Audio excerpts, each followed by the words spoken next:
નમસ્કાર, TV9 ની વિશેષ રજૂઆત સાથે હું છું માનસી સોની। વાત કરવી છે રાજ્યસભાના રણની। ભાજપે તેના રાજ્યસભાના ઉમેદવારોના નામની જાહેરાત કરી દીધી છે। ભાજપ અધ્યક્ષ JP નડ્ડા ગુજરાતથી રાજ્યસભાની ચૂંટણી લડશે, તો હીરા ઉદ્યોગપતિ ગોવિંદ ધોળકિયા પણ રાજ્યસભાના ઉમેદવાર બની ગયા છે, જ્યારે મનસુખ માંડવિયા અને પરસોત્તમ રૂપાલાને પડતા મૂકવામાં આવ્યા છે। હવે લોકસભા ચૂંટણીના સમીકરણને ધ્યાનમાં રાખીને ભાજપે પોતાના ઉમેદવાર નક્કી કરી લીધા છે। ત્યારે જુઓ રાજ્યસભાનું રણ કેવી રીતે લોકસભાની ચૂંટણીની ગણિત કરી શકે છે નક્કી।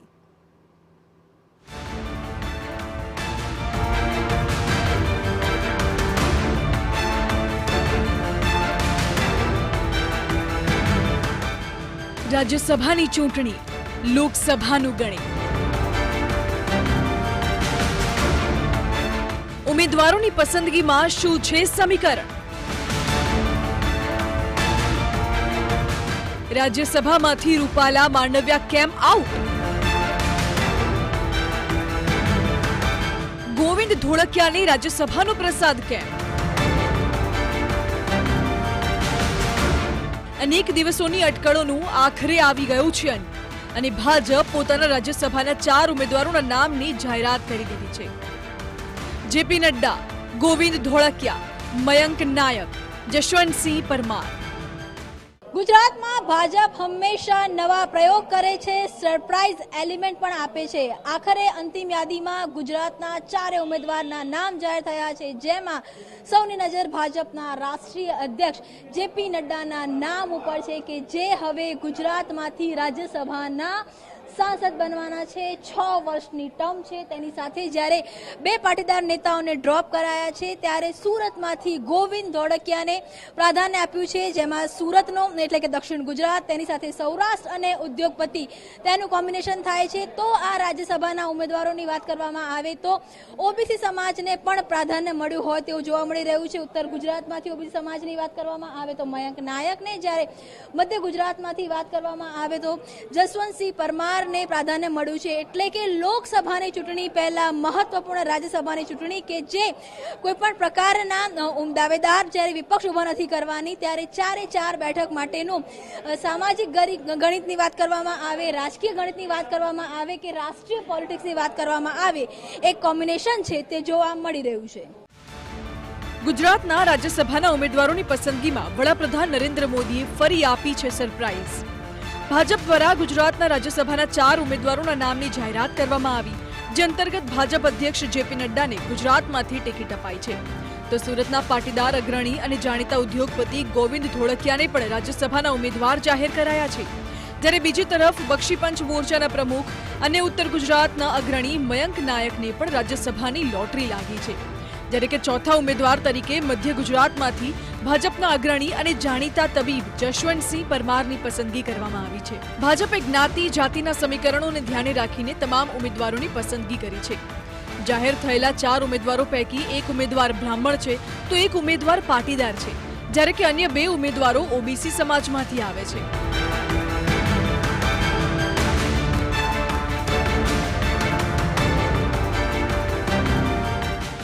રાજ્યસભાના 4 ઉમેદવારોમાંથી 3 ઉમેદવાર ગુજરાતી છે, જ્યારે એક આયાતી એવા JP નડ્ડા છે। રાજ્યમાંથી ઝોન પ્રમાણે પ્રતિનિધિત્વની વાત કરીએ તો ગોવિંદ ધોળકિયા મૂળ સૌરાષ્ટ્રના છે અને હાલ સુરતમાં રહેતા હોવાથી તેઓ દક્ષિણ ગુજરાત અને સૌરાષ્ટ્રનું પ્રતિનિધિત્વ કરશે, તેમજ જશવંતસિંહ પરમાર મધ્ય ગુજરાતનું અને મયંક નાયક ઉત્તર ગુજરાતનું પ્રતિનિધિત્વ કરશે। કેન્દ્રીય મત્સ્યપાલન, પશુપાલન અને ડેરી પ્રધાન પરસોત્તમ રૂપાલા તેમજ કેન્દ્રીય આરોગ્ય પ્રધાન મનસુખ માંડવિયાને રાજ્યસભામાં રિપીટ કરવામાં નથી આવ્યા। આમ હવે મનસુખ માંડવિયાને ભાવનગર તો રૂપાલાને અમરેલી કે રાજકોટ બેઠક પરથી લોકસભા ચૂંટણી લડાવવામાં આવે તેવી રાજકીય વર્તુળોમાં ચર્ચા ચાલી રહી છે। ભાજપના તમામ 4 ઉમેદવારો ગુરુવારે બપોરે 12:39 વાગે વિજય મુહૂર્તમાં ઉમેદવારી નોંધાવશે। 4 બેઠકો પર ભાજપના ઉમેદવારોની બિનહરીફ જીત નિશ્ચિત છે। હાલ દેશમાં OBC રાજનીતિ તેના ચરમ પર છે, ત્યારે ભાજપે રાજ્યસભાની ચૂંટણીમાં 2 OBC ચહેરાને મેદાને ઉતારી ગુજરાત અને દેશના OBC સમાજને આકર્ષવાની કોશિશ કરી। જશવંતસિંહ પરમાર અને મયંક નાયક બંને OBC સમાજમાંથી આવે છે। ઉમેદવારી જાહેર થયા બાદ TV9 સાથે વાતચીત કરતા મયંક નાયક ભાવુક થઈ ગયા। આજે આપને તક મળી છે રાજ્યસભાના ઉમેદવાર તરીકે પસંદગી કરાઈ છે, શું છે પહેલી પ્રતિક્રિયા?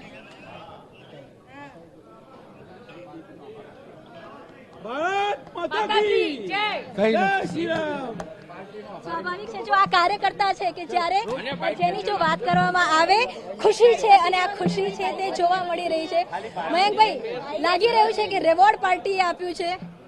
બેન, મારા જેવા સામાન્ય કાર્યકર્તાને આવડી મોટી જવાબદારી મેં જિંદગીમાં માગી નથી, છતાં પણ પાર્ટીએ મને જે પ્રકારે જવાબદારી આપી છે એ માટે હું દેશના યશસ્વી વડાપ્રધાન આદરણીય નરેન્દ્રભાઈ, આદરણીય અમિતભાઈ સાહેબ, રાષ્ટ્રીય અધ્યક્ષ નડ્ડાજી સાહેબ, ગુજરાતના અધ્યક્ષ પાટીલ સાહેબ અને ભૂપેન્દ્રભાઈ તથા સૌ કાર્યકર્તાઓનો હૃદયથી આભાર માનું છું.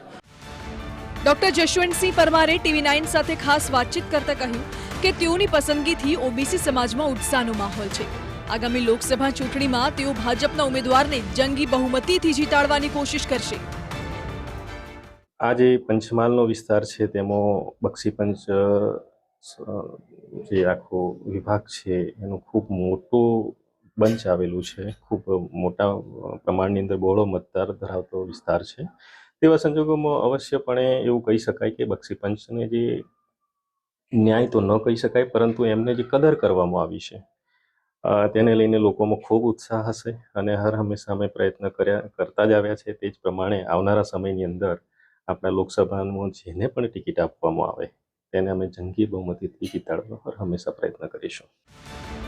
સુરતના હીરા ઉદ્યોગપતિ અને સૌરાષ્ટ્રથી આવતા ગોવિંદ ધોળકિયાને પણ ભાજપે પોતાના ઉમેદવાર બનાવ્યા છે.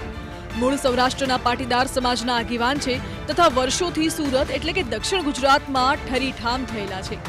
જ્યારે સૌરાષ્ટ્ર તથા દક્ષિણ ગુજરાતનું કોમ્બિનેશન ગોવિંદ ધોળકિયાના સ્વરૂપે ભાજપે ઉમેદવારીમાં ઉતાર્યું છે.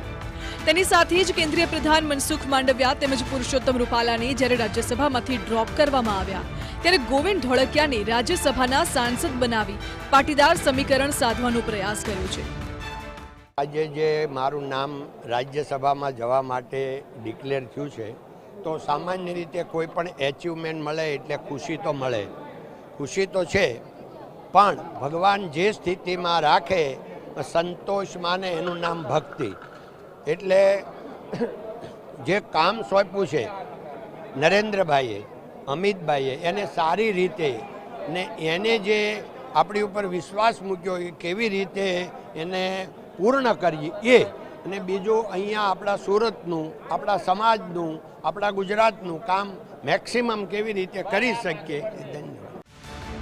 ઉમેદવારોના નામની જાહેરાત સાથે ગુજરાત ભાજપ ફરી એકવાર દેશના રાજકારણમાં અગ્રસ્થાને પહોંચી ગયું છે, કારણ કે ભાજપના રાષ્ટ્રીય અધ્યક્ષ જેપી નડ્ડા હવે ગુજરાત રાજ્યસભાના સાંસદ બનશે.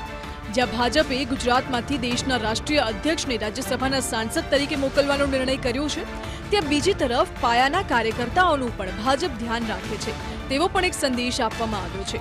ઉત્તર ગુજરાતના નેતા તથા ઓબીસી મોરચાના પ્રમુખ મયંક નાયક પણ રાજ્યસભાના સાંસદ બનશે અને આ સાથે જ ભાજપે એક કાંકરે બે શિકાર કર્યા છે.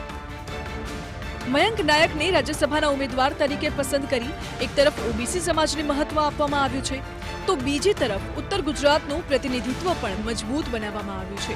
મહત્વપૂર્ણ છે કે ઉત્તર ગુજરાતને મજબૂત કરવા અને તેમાં પણ ઓબીસી સમુદાયને પોતાના તરફી કરવા માટે ભાજપ છેલ્લા કેટલાય સમયથી પ્રયાસ કરી રહ્યું છે.